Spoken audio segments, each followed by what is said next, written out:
a dream that one day, No matter how long it may take us, As long as we have faith in our cause and an unconquerable willpower, knowing that here on earth, God's work must truly be our own. This is a time of challenge to our interest and our values. And it's a time to test our wisdom and our skills.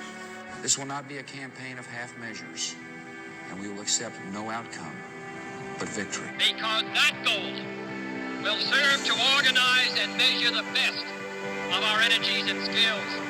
Because that challenge is one that we're willing to accept. read my lips. We will respond forcefully.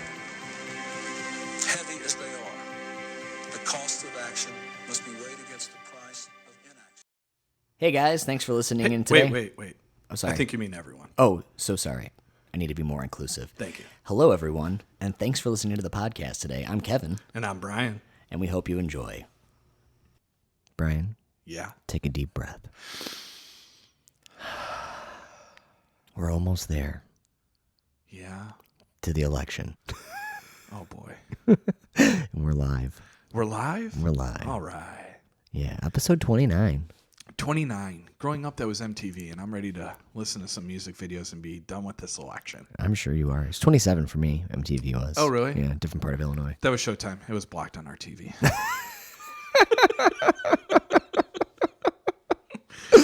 Well, here we are. It is the Sunday before November 3rd. Yeah. Thus late as November 1st. Yeah. Happy November, everyone. Yeah, welcome to a better month, hopefully. And regardless of which way you voted, I think everyone, between the pandemic and this election, everyone's just exhausted. It was a And- very tiring year. Yeah, and especially these last few months. I know for me personally, I was thinking about this today. I've lost interest in sports, and I was a sports guy. Like, I was football, basketball, baseball in high school. I watched the NBA, MLB, and NFL, and I know it was a little different with the pandemic, but I don't think it had anything to do with like actually watching the sport. I just got so deeply involved with politics, and it became my number one interest outside of course, family and friends and all that. Maybe even a little more than friends that I don't podcast with. But I will say, I'm ready for a little break.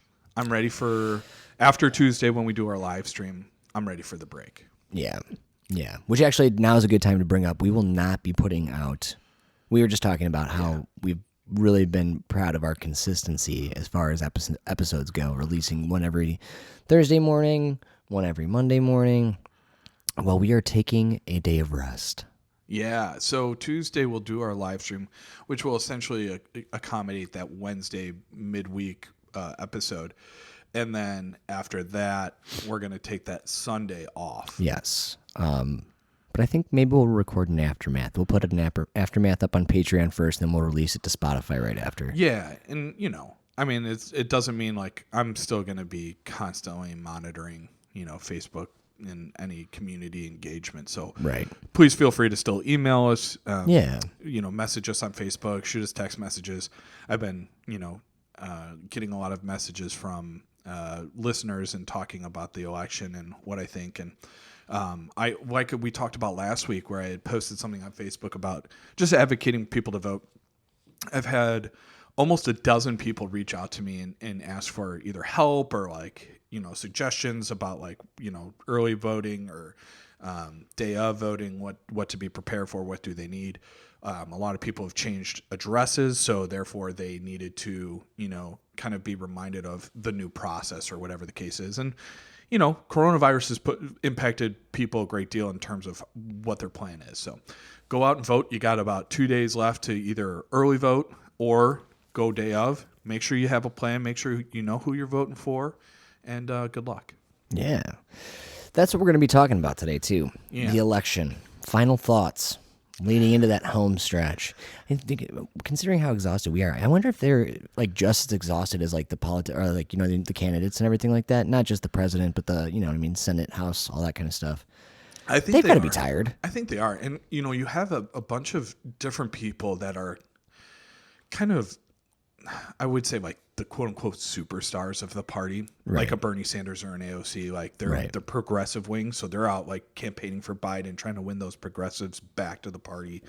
I've seen Ted Cruz more often, trying to fight for the Trump side of the Republican Party. Right.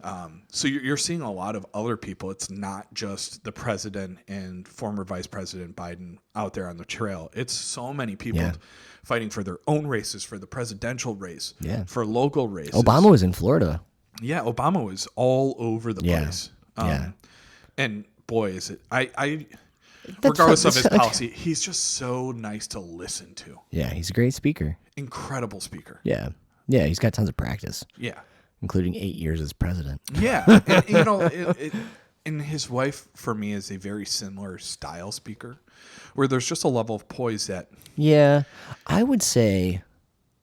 No, I mean, yeah, definitely. She's a fantastic and I'm speaker. not saying whether I agree or not. Well, obviously I agree with a lot, and I know some things you don't agree with. But even more than like a Biden and a Trump, like obviously I think Biden's a little bit better than Trump, but Obama just blows them both out of the water. Oh, like, I know. just in terms I was just going to say that it's kind of like engage the audience. It's like having Eminem on your rap track. You know what I mean? On your song. It just elevates. It's like, well, it elevates a song, but then it also almost makes you look kind of silly because like he's just like a far superior rapper. You know what I mean? It'd be like having Dr. Dre on it too, or Ice Cube, or that the rap that I was doing. I wasn't doing. I was just spitting a couple of the bars from Monster, which is a Kanye West song. Yeah. But it's Kanye West, Jay-Z, and in my opinion, Nicki Minaj on that track steals the track. Oh, I don't like Nicki Minaj. I'm not the biggest fan of her. I like her. I like her. I like Cardi B. I didn't take a side in the feud. Yeah. But I will say, in that particular track, she just owns it more than the thing I others. don't like is like I like substance to my rap. Yeah. Like I like to know the story of what's going on in the lyrics. And with like the same thing, like Cardi B, Nicki Minaj, I'm like, you're just talking about your butt. I'm all for it. Anyways, way off track there. let's Let's talk election. Let's talk predictions, Brian. Yeah, Because that's what we're going to do here. Because I actually took the time, because I was talking to Brian earlier today, and I was like, I got to do a little bit of research, my friend, because Brian is much more versed in the electoral college and the way things go. So I was like, you know what? I'm going to go through this. So, I went on 270 to win. I went on 538. And I even took the time to pull up a couple of maps. I pulled up one from 2016 on the Electoral College. I looked at some of the numbers, the margins, and I pulled myself up a blank map, and I made a full prediction. Really? Full like prediction. you even had to color in the Wyomings of the electoral map? I've covered, everything. Like you started from scratch. It was From all scratch. brown. It was all brown. Wow. Yeah, I don't did it. even do that. Well, I wanted to like have something to contribute today. So it's not that I'm necessarily more well versed. I'm more compulsive when it comes to this. Like when I'm in like a down moment of my workday, I literally pull up 270 to win or 538, and I go through possible outcomes for all these different states and what is this outcome. And it's like, okay, I can really see Florida swinging red, or I can see Florida going blue, or, oh, I just read this poll. How does that affect Michigan, or whatever the case is? So that's why I don't necessarily think I'm more well-versed. I'm more compulsive going to 270 to win in 538. Well, which makes you more versed. Yeah. Yeah. What do you think So do you, let's do a run through. Yeah, because one thing I will say is a lot of the predictions and a lot of the, the educated guesses, I'll call them, are calling Biden winning by a very large margin. Like I've seen it even as like 400. I've seen like 319 to 219. I've seen like, and that to me that's huge. I know that you only need 270, but like winning by 100 electoral votes is huge. Now, granted, we were talking about this earlier, Brian. The Democrats really have a leg up because they take the East and the West Coast, and in that they get California, and 55 votes in one state is pretty massive. You know what I mean?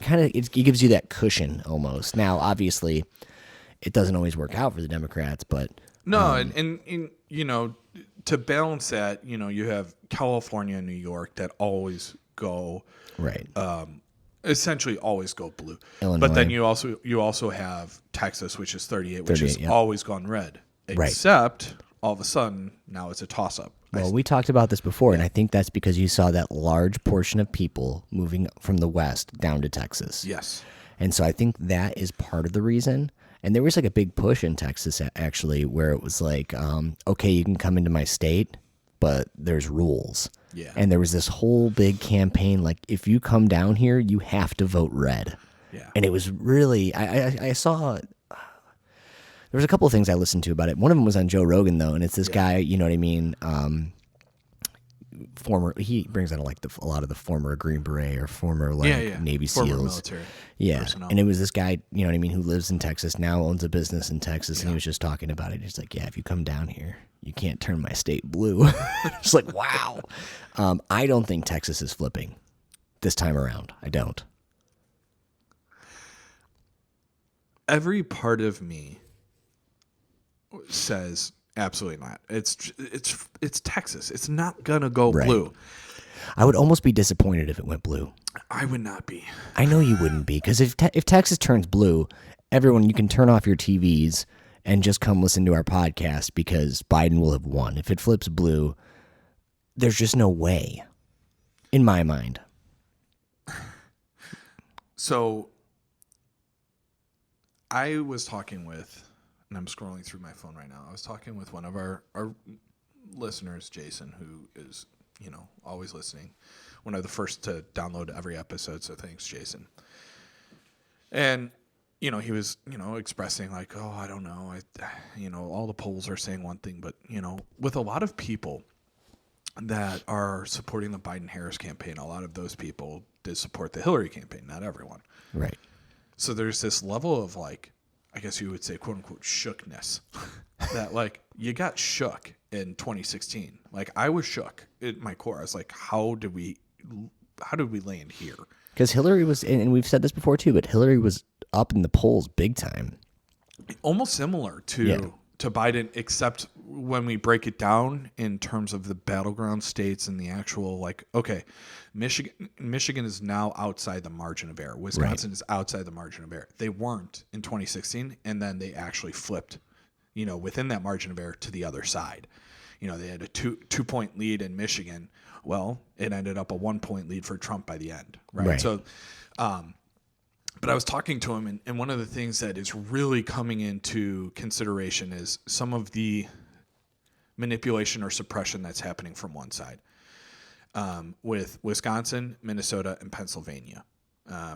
Wisconsin had the ruling where, you know, you could turn in your election as long as it was postmarked. The mail-in ballot, as long as it was postmarked before the election, it would be counted. Right. And Minnesota had a very similar thing. Minnesota had the ruling in August that it would allow for this. Mm-hmm. And then Wisconsin overturned it with a conservative ruling, Kavanaugh being the major decision.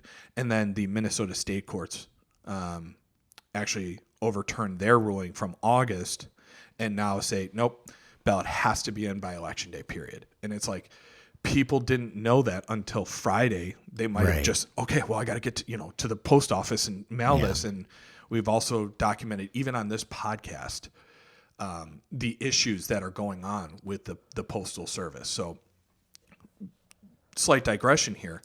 If you haven't mailed in your ballot, don't. At this point, go take it into a ballot box or your polling place. If you're very nervous, you can find out online if your vote has been tabulated or if it's been received. And if it hasn't, look into doing a provisional ballot at your polling place the day of the election, regardless of how you're going to vote. I want your votes to count, whether it's Republican or Democrat. I want you to feel like you've been empowered. So if that is the case and you're feeling like my vote might not be counted, go figure out, reach out to me. I will walk you through anything you need to do. Kevin will do the same. We care about people voting regardless of how you vote. Right. So let's talk battleground states. Yeah. What do you think the biggest ones are going to be? So, because I know it. I mean, you can go on any site. You can, you know what I mean. You can follow any news outlet, and they'll tell you. But what do you think the biggest ones are going to be? I think the most interesting ones are Pennsylvania and Texas. I would agree with you. Not that I think Florida's going to be interesting too. Okay, so that's my third, and the reason I think Florida is more likely to go one way or the other. Like, it's the closest to a coin flip. Yeah. I think Texas, and this is what I was talking about with Jason. It's like, I think Pennsylvania is going to have some issues with manipulation. Okay. With the mail-in ballots and like, oh, they didn't have the second envelope on there and all that shit that's been going on. And I told Jason, I was like, they can have their, Pennsylvania. If the blue team flips Texas, that's the crown jewel of the Republican Party. And if you take the crown jewel of the party, it's all fucking over. Yeah, because then you're taking California at 55 and Texas at 38, and New York at 29, right. and Illinois at 20. Right. Like, that's game over. And not only that, it's a message sender. It's like, hey, this is done. This was your crown jewel. This was your dead red all the time for the last 60 years. Mm-hmm. And now it's gone. Yeah. So it sends a big message. So I think that's going to be the most interesting for the long-term ramifications. Right. And I think Pennsylvania is going to be interesting in terms of, do the courts get involved? Does the Supreme Court get involved similar to the way it did in 2000 in Florida? Right. Because I'm thinking, like I said before, I think Texas stays red. Yeah. I think Florida goes red again. Okay. Pennsylvania was my tiebreaker in a sense, not like a true tie. Oh, okay. But like, so before Pennsylvania, and I don't think you'll be surprised at a lot of this, and I'll show you this map later too, but like, I have, obviously like the Montana, Idaho, Wyoming, Utah, South Dakota, North Dakota, almost all of Nebraska. You know what I mean? That's all red. You've got, of course, like Oklahoma, Arkansas, Louisiana, all that southern portion of the U.S. going red as well. But leading up to that, before I filled in Pennsylvania, and I used, again, a lot of the stuff I used from like the 2016, final electoral college, I had it at 266 Biden, 252 Trump before Pennsylvania. And so I thought, again, I'm not very versed at this. I had a fucking blast doing this and really thinking about it. But I think Pennsylvania is going to be that one that turns it. I think I would be very surprised. Actually, I don't know. I wouldn't really be that surprised if it went red, if it changed and went red on us, because of. Well, it was red in 2016. Exactly, right. Yeah. I was saying it flips this year to blue, and that's how Biden wins. Yeah, I mean, all signs pointed to that, because Biden was up, I think 9, but then it slipped down to 4, and now it's back up to like 5 or 6, which is outside the margin of error. Slightly, though. Right. That's an accounting error. And here's the thing: is little you have office reference there, where Andy's trying to get what's the character's name? Oscar. To cook the books so that Robert California sees the 8% growth. Yeah. He's like, right, can you make that accounting error for you? And then Kevin offers, I can make that accounting error. Yeah. They both like kind of give him like, aw. All right, sorry, go on them. I think it's interesting because Pennsylvania is essentially 2 different states within one. It's got this massive following in Pittsburgh and Philly. Right. Where it's very, very blue. Right. And then you have the western part of Pennsylvania outside of Pittsburgh and this rural center.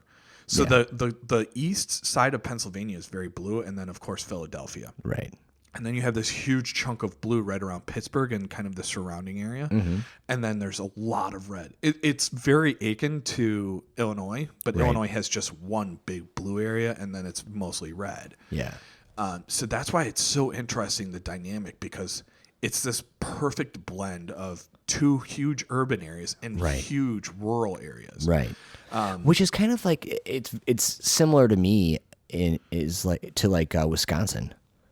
Which, like, that's why I wouldn't be totally surprised. Yeah, Madison and Milwaukee. And that's why they actually compare the 2. When one is doing something, the other is usually doing a very similar thing. Because I wouldn't be all that surprised. Like, I gave... I even used the different colors, Brian. Let me turn my computer around so you can see this and hopefully not unplug and all dark this red stuff. versus light red? Yeah. Pink? Yeah. Well, I even did likely and tilt and leans. Oh, yeah. Look at you. Isn't that beautiful? Yeah, absolutely. And so I had Wisconsin as like a leaning left this time around. And so I wouldn't be totally surprised because, like, my little brother lives in Wisconsin. And he said that the amount of Trump signs by him is just like outrageous. Yeah. I mean, like every yard. Yeah. But he lives in Baraboo. Yeah, You know what I you mean? get into So- Madison and Milwaukee, and it's a whole different ballgame. Still a lot of Trump supporters there, though. So, I mean, that's why I'll be interested to see the results. So, and here's my one thing. Yeah. Is unless there is this level of manipulation that happens with mail-in ballots or whatever in Wisconsin or Pennsylvania, I don't see it going against Biden. But if they're able to throw out a bunch of ballots that would be Republican and Democrat, I think there's a larger turnout all of a sudden this year. Is your thought that more conservative people are actually going to the polls?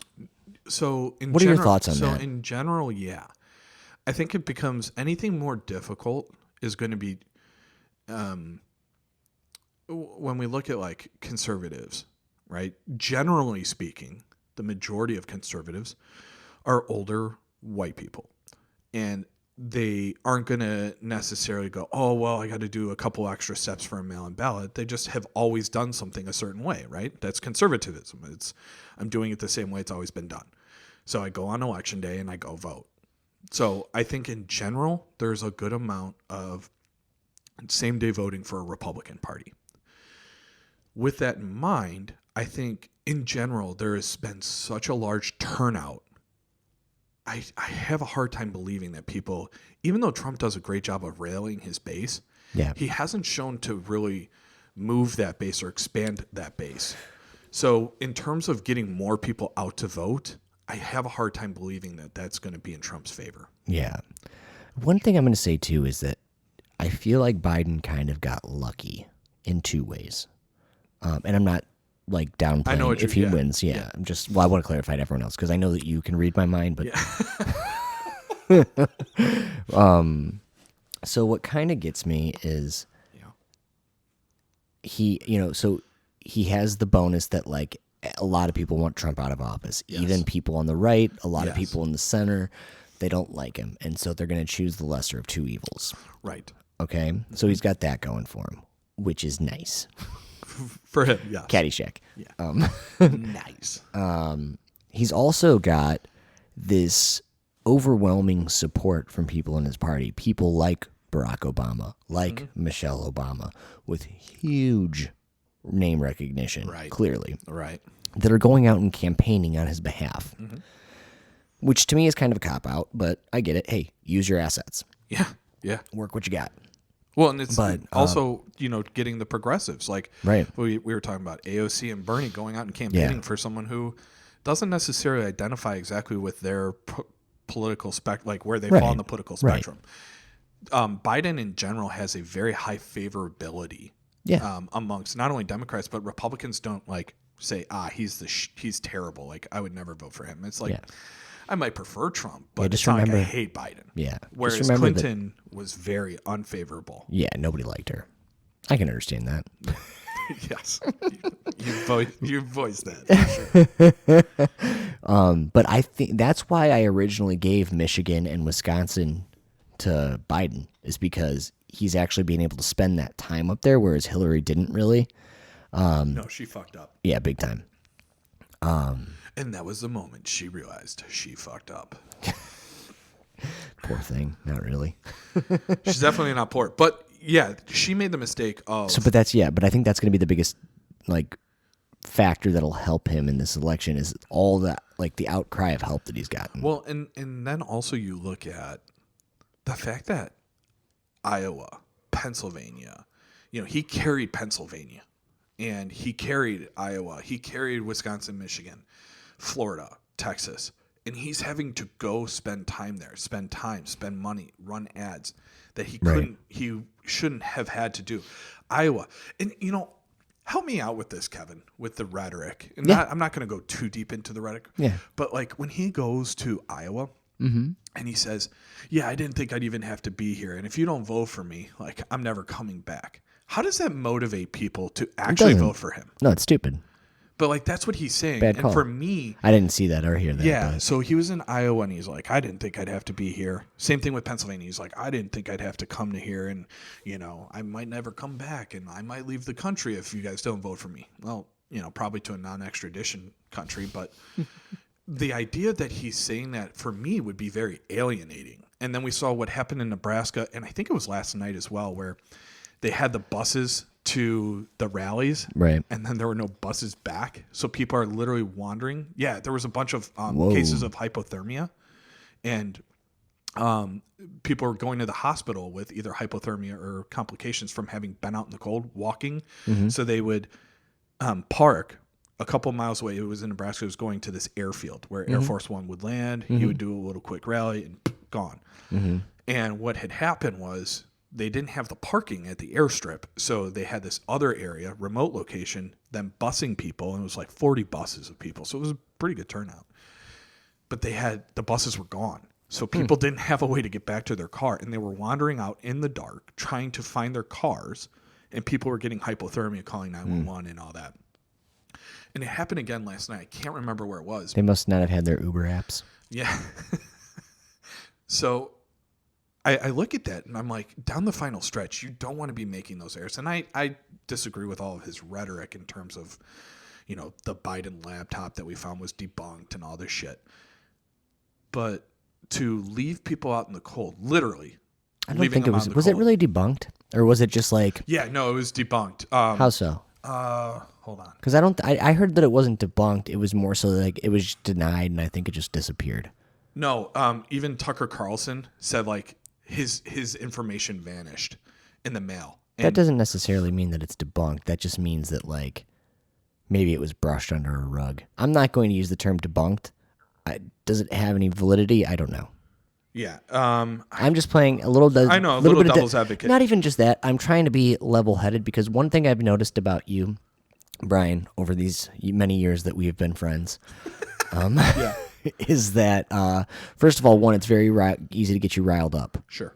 Okay, especially if I get a little bit of whiskey in you. Yeah. Easy But peasy. very, very easy. But the other thing is like how ready you were to believe the whole Trump calling military veterans who died or whatever losers and suckers, which was a hearsay thing. You just had people saying, "I heard him say this." Yeah. Okay, you were very ready to believe that, but as soon as the Biden thing came out with the laptop, it's like, nah, it's debunked, it's dead, it's gone. See you later. And so, you know what I mean? Like, So that little bit of bias is there for sure. Let me defend that. No, please. Yeah. So it's very easy to believe that he would call the soldiers suckers and losers because he did that to McCain. Out in the open, on video, several times. Literally saying... No, but you've also said that... He's only a hero because he was a prisoner of war, and I prefer not to have people that are losers as heroes. Like, that kind of shit. So... I didn't actually hear that thing when he was talking about McCain either. I know you've brought it up before. Yeah. But... But at the same time, though, you were also the one who told me that sometimes the rhetoric or the arguments or things that happen at like the debates, as far as like the candidates going for the DNC or the RNC, is there's infighting there because it's a debate. As Kamala said, it's just a debate. That's my creepy. Well, Kamala. your opponent changes. Understood. Right? Understood. Yeah, for sure. I get that. Yeah. But isn't that very similar? Like maybe he was just kind of calling him out because he was on the debate floor. Oh, absolutely. You can. For me, I don't understand why Ted Cruz would ever support Donald Trump after he called him a lion. Ted Cruz insulted his dad, calling him the Zodiac killer, and then called his wife fat. You see the same thing with Biden and with Kamala too, though. Well, Kamala called into question his policy on busing, and that was a fair question. But didn't she call him out on like what was it with women? Something about women. She said that she believes his accusers. Yeah. And so I'm just saying it's similar, and I'm only going through this with you right now, Brian, because I want to get. I was thinking about this the other day, and I want to get I want to try to follow your train of thought. That's all. Yeah. No. Absolutely. So when we say, not trying to call you out. I'm sorry if you feel like you're called out. No. I love. So this is the thing about me discussing things. Yeah. Is I want people to challenge me. Like I want people not so I can destroy them like Ben Shapiro. No. Ben Shapiro, I know we say this every time, but that man knows how to talk. Right. So, but I hate that line on all of his YouTube. I want to wreck people. Shapiro, I don't want to wreck Ben Shapiro people. destroys. Yeah, I'm not in the business of destroying people politically.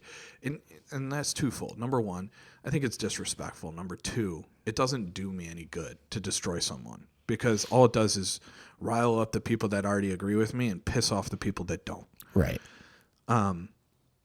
But going back to, for instance, Trump rhetoric in Yeah. the RNC, right? Or not the RNC, the Republican primaries, right? Right. Mm-hmm. And we talked about how, he tried to dismantle Ted Cruz, lying Ted Cruz, and he's name calling and all that. Yeah, that's his thing. That's his thing. Kamala saying, I believe the accusers is what you should do first. And then when you do the investigation and find out, all of a sudden the accusations don't just go away. Like, they're retracted and by the people like, oh, well, it wasn't sexual assault.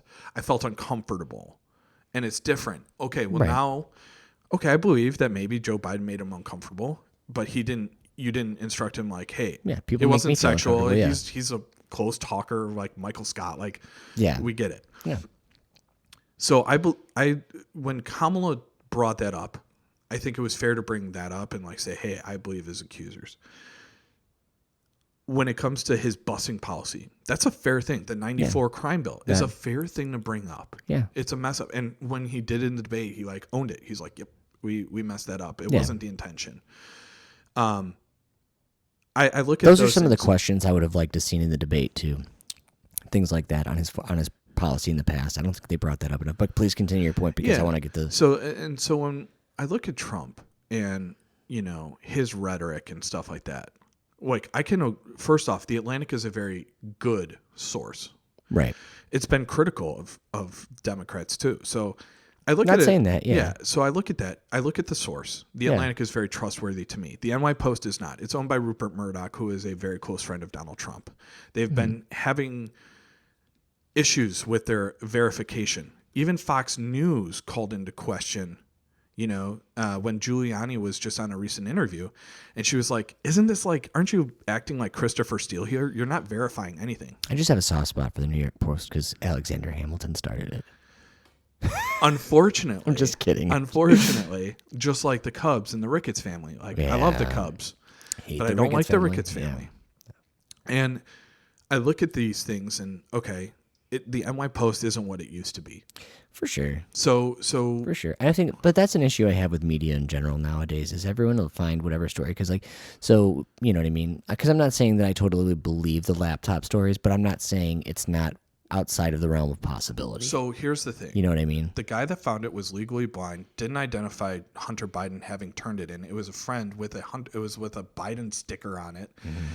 And, none of it was verified. None of it. So it's like, okay, we're hanging our hat on this email story. Again, I'm not saying. No, I know. I just, so you know what I mean? that's why. So when you can't back up with anything, and Right. even one of your most trusted sources on the right is Fox News, like that's who they rally against, Yeah. rally with. Even Fox News is calling it into question. For me, it's a non-existent argument anymore. Okay. So that's why I was, but it plays so well for the people that really follow Trump. Yeah. And that's why he's continuing it on his greatest Right. hits jam of 2016. Just because as we lead up to the election here, I brought this up earlier Yeah. when Brian and I were settling in today and having lunch and all that kind of stuff. And I look Fire forward. Bar and Grill, pizza and wings. Oh man. my God, it was so good. good. It was my first real it felt like a game day Sunday for me. I'm not a huge football fan, but I do enjoy when I used to have Sundays off and I could sit around and have pizza and drink a Yeah. fucking beer and Yeah. watch a team and not really know what's going on, but enjoy it anyways. That's what I'm saying. I'm not into sports anymore. I know. I was more excited to have I've never pizza been. for the podcast. Yeah. I have been. Pizza podcasts. Maybe it's also that the Patriots are going to suck the rest of this year, but Yeah, Brian's a big Patriot. I'm just not into the NFL right now. Yeah. But I was saying this earlier, so I had a couple of these questions for Brian, and I look forward to these conversations because as we get closer to the election, it's all anybody wants to talk about, right? Especially now. It's a different climate now in 2020 than it was even in 2016.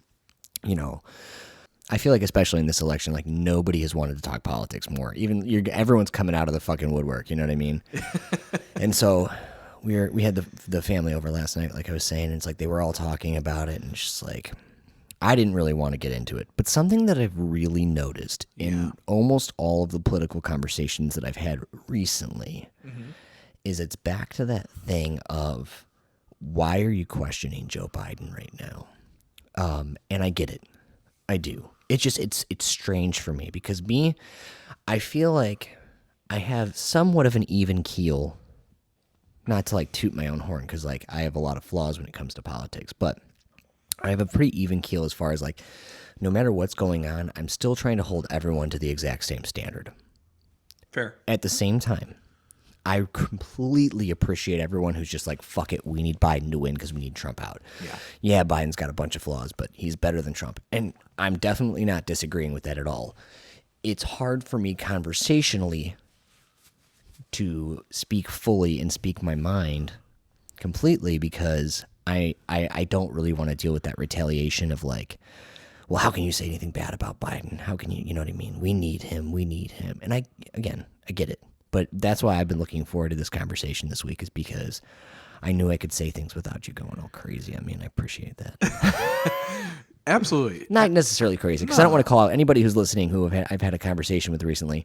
That's not saying my conversation with you was awful. It's just saying that, like, it's interesting. The winding road that it can go down. Yeah. Absolutely. Absolutely. And, yeah, I agree that there is a level of discussion that is happening that excites me, right? People are more active, and that's great. This is how it should be every election cycle. It should be like in a Romney-Obama election, which, when it was not as polarizing, but it should still be just as engaging. And absolutely. I actually said this again in a side conversation was, I think Donald Trump has made America great again in the last few months here because people are way more engaged than they have been in a long time. I think ever since he was elected in 2016, now people are like, fuck, maybe I should pay attention to politics. Yeah, for those that like disagreed and, I live in a red state or I live in a blue state, it's not going to matter. It does matter. Oh, and we're certainly, seeing like in Texas and in Georgia. Georgia is one that I think, well, we've gone way down a winding road ourselves. Yeah.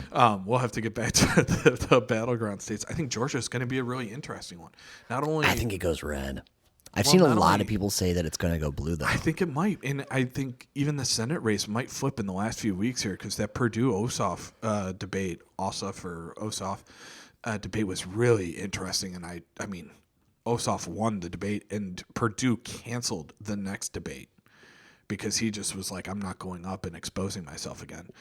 But yeah, I think there is a level of discussion that I'm excited about, but there's also this weird dynamic where some people are getting more involved, but in a louder way. It's not like they're researching more or being a little more thoughtful in their conversation. It's just that they're getting louder, and that's something I don't like. One way or another.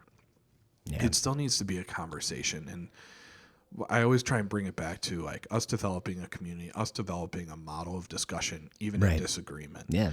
And, it's something I need to continue to work on and get better at, but I wish more people would have the discussions that matter. Right. And be willing to have like the family dinner discussion like, oh, I'm voting for Trump. Oh, I'm voting for Biden. Why? Okay, here's why. What policies do you like? Like, there's nothing wrong with that. But I do understand it can be very difficult. And yes, I feel like there's a lot more discussion happening. Yeah. So because we touched on this, but I feel like I kind of got an answer from you, but I wanted definitive. Sure. Georgia. Yeah. Is it going blue, do you think? I want your final prediction. Yes. I think it goes red. Okay. So slightly. I'm talking like fucking like 1%. On September 13th, we did a battleground state thing. I know, because a lot of mine have changed. I don't know. So let's go that way. Let's just go through it. Arizona, we both had flipping blue. 2016, it was red. I stay that. Yeah. Okay. I have Arizona blue on here. Florida, you had red. I stay. Yeah. Stick with it. I had blue. Do you still think blue or do you think red now? I'm still lean blue, but I'm not as sure. I was sure. Because I have them within like the margin of like a tilt. You know what I mean? Like it's just ever so slightly going to be. I'm talking like 1,000 votes. Yeah, and like I said earlier, the Miami-Dade county is having these issues where 23,000 have been stripped. There's pictures of, post office back rooms where there's just hundreds and hundreds of ballots that haven't gotten like into the processing centers yet or anything like that. So I think it's a very interesting thing. And this is one of my biggest frustrations and why I've been so ready to just say blue for everything. Right. One side is advocating, go out and vote. And there's another side doing everything it can to suppress it. And that's Wisconsin and Minnesota and Florida, Pennsylvania, like everything they can. And it's like, why is one side trying so hard to stop people from voting? And that bugs the shit out of me. Yeah. And I'm the one that's saying there are red ballots in there too. And those need to be counted. Yeah. So yeah. All right, next state. So Florida, yeah, I still think it goes blue. Yeah. But I don't know. That'd be nice. That'd be 29 for Biden. Yeah. Because I'm calling it 29 for Trump right now. Yeah. Next state. Which one? Oh, I had the Yeah, you have the list. I thought you were just going off your map. I'm sorry. I switched the. I don't have that great So of a memory. Iowa. Yeah. Iowa, you had blue, and it's gotten way more heated than Yeah. I thought it was ever going to be. I have it tilt red. Okay, so you're reversing course there. I think I would love to see it flip. Because that Senate race is also very close with Joni Ernst. Yes. I forget the Democratic candidate. Sorry. Shame on me. But No. Joni Ernst is the incumbent, and her race is also a toss-up. I also have it red. Yeah. I have it tilted red. It's like Yeah. one maybe 2% there. Yeah. Agreed 100%. North Carolina, you had red. I have red still. You have it red still. I have it likely red. Not even lean or tilt. Okay, I have it likely blue. Really? Yeah. Yeah, I think North Carolina goes blue. Okay. And I think it's the one that is going to secure that difference if there are issues with Pennsylvania. Yeah. It kind of secures the blue side of things. Interesting. Yeah. Interesting. Yeah, I just see it going red. I do. Next. Next we had Ohio. Okay. We both said red. Yeah, I still have it red. Do you have it likely? So just so, and anyone who doesn't know, safe obviously means like there's no way it's changing. It's either blue or red. So Illinois would be Like safe. California blue. would be safe blue. Yeah, yeah. Likely meaning like we're talking probably with like a 5 to 10% disparity. Mm-hmm. Leans lower still. It's within the margin of error either way. Yeah. Tilt is like it's down to like, within the thousands of votes only. Yeah. You know what I mean? That'll determine. Which, as we talked about, 70,000 votes essentially decided Wisconsin, Michigan, and Pennsylvania. So right, if you those think about are that. very tight. Right. Yeah, the next one we had was Ohio. We both said red. Red. Pennsylvania, we both said blue. Yeah. This is probably going to be the most interesting state. I cannot state. wait, dude. Like that's the one thing. Once Pennsylvania comes up, the two again. We said this at the beginning of the podcast, the beginning of the hour here. Pennsylvania and Texas, I want to see. I mean, Florida again. I'm interested in Florida. That's again top 3. Florida got all the publicity in 2000. Let's give it to another state. We'll even split it up amongst 2. Okay.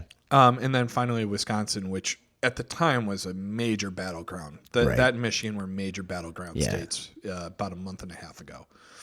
I'm saying tilt blue. I'm saying very likely blue. Yeah. I mean, Which I've is been crazy surprised because before. It was in early September. Early September we had it as likely blue for both of us. I actually had you as BR because you're like, I could see it going either way, but I think blue. And it is now opened up, according to the polls, upwards of like 9 to 11%. Right. But again, keep in mind, everybody listening too, we've seen people ahead by 9%, 10%, and then have it flip and have the opposite party win by 0.5%. Yeah. The one thing I will say is this, and this is something people really need to be cognizant of. With 2016, the idea of the polls being so far off and holy cow, how did they miss this so bad, was a lot of those states were within the margin of error. Right. And there was a lot of undecided voters that swung heavily towards Trump. Because he So if spent the- a lot of time in Michigan, in Wisconsin. if there was and Clarendon, 10% undecided, like 8% of those went Trump's way, and that swung within the margin of error. Now, a lot of these battleground states, Biden has already reached 50%. So, when we were saying, it's 48% Biden, 46% Trump, that's 2 points. It's within the margin of error. When you hit that 50% mark in a singular state, it's a different kind of feel. Now, it doesn't mean it's 100%, Biden wins that state, or, Trump wins that state. It does provide a certain level of security in that polling. Also, of note, the more turnout there is, the more likely the polling is to be correct. accurate, yeah. Now, actually, a fun fact about that is Texas, as of, it was either yesterday or Friday, has, with just their early voting and their mail-in voting that's been counted already, is already 100% of the number of people that voted in 2016. So, and here's my thing about that, Kev, is we talk about all these states. We look at it, and I'm just baffled. Like, people don't rally for an incumbent like that. People were very energized by Obama, and the voter turnout went down. Crazy. Same thing with Bush. People were, he won both, in 2000 and 2004. But the voter turnout went down when the incumbent, was involved. To have it spike like this, for me, signals that there's an agent of change involved. And that's why, for me, as someone who supports the Biden campaign, I'm very energized by that. But like I said, I was shook by 2016, and I don't want to put all my eggs in one basket. So. Right. So we covered pretty much all of the battleground states. So I'm going to make you do this then.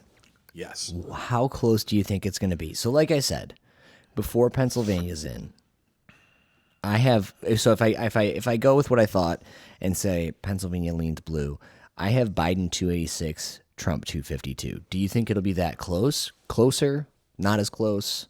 Lay it on me. So I've seen, realistic models having it in the high 3s, low 4s for Biden. And those aren't I've just seen like, it too. Yeah. Those aren't like, if he sweeps Wyoming and North Dakota as well, he'll Right. get 4. No. It's like if he does take Texas, if he does take Georgia, I have it at 306, 232. That's more like I've seen. Yeah, Yeah, so I've seen a lot more like that. I do have Pennsylvania. I do have Florida and Texas going red. I don't know if it's just wishful thinking. I think for some reason I can't put it on my map, but I think Texas goes blue. The fact that they have a record turnout and you have people going in. What if it's a early- record turnout for people to keep it red? Well, okay, and that's true. That is true. But when we see this, influx of population coming from California, I don't think those are the people saying, "Hey, I need to."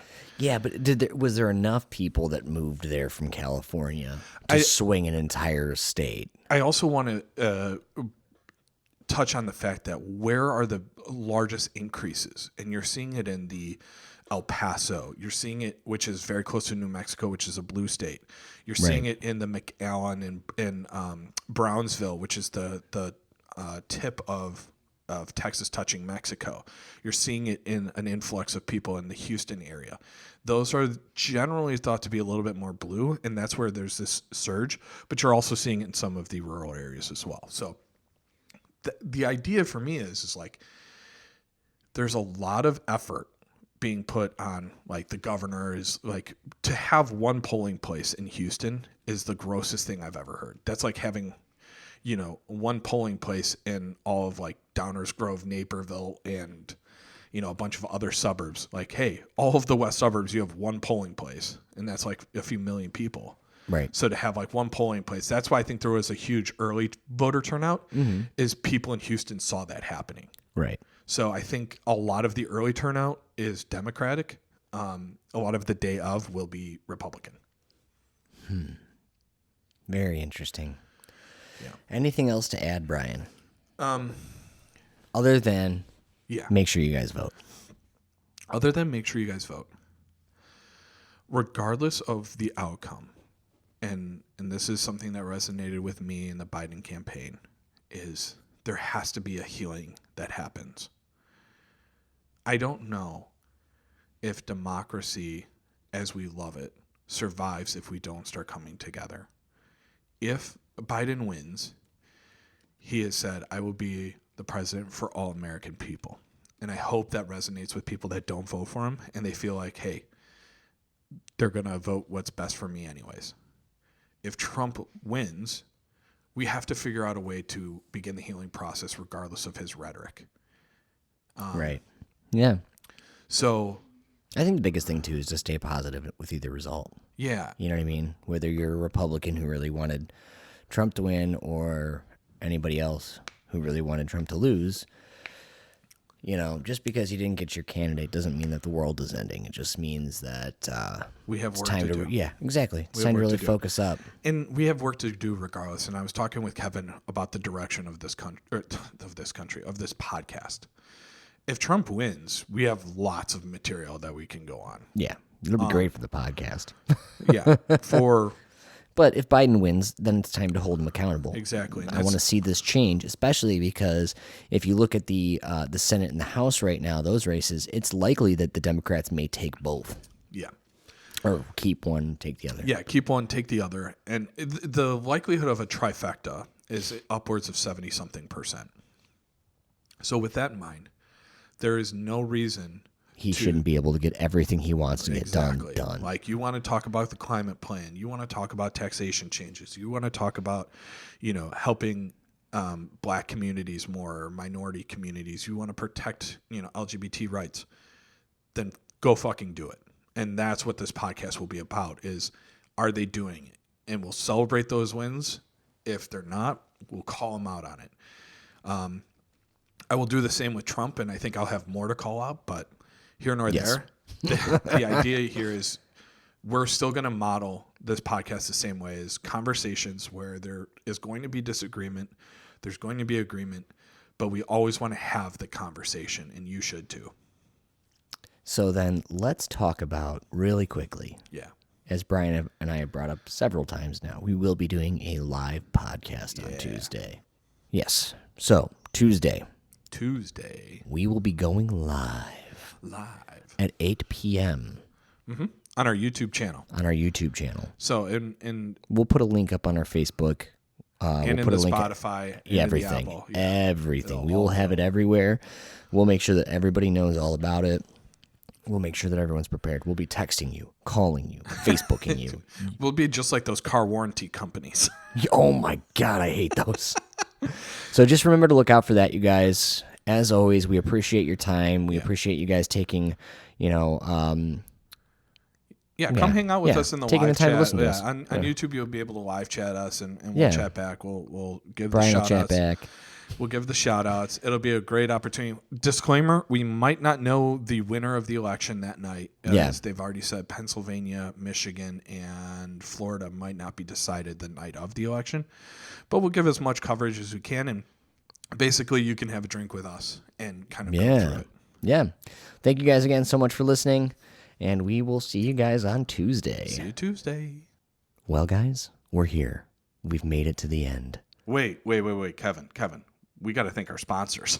What sponsors? Well, we haven't gotten any official sponsors yet, but we do have Patreons. Oh, And we should let people know that they can join our Patreon for subscribing from $5 to $10 to $20. Any amount helps.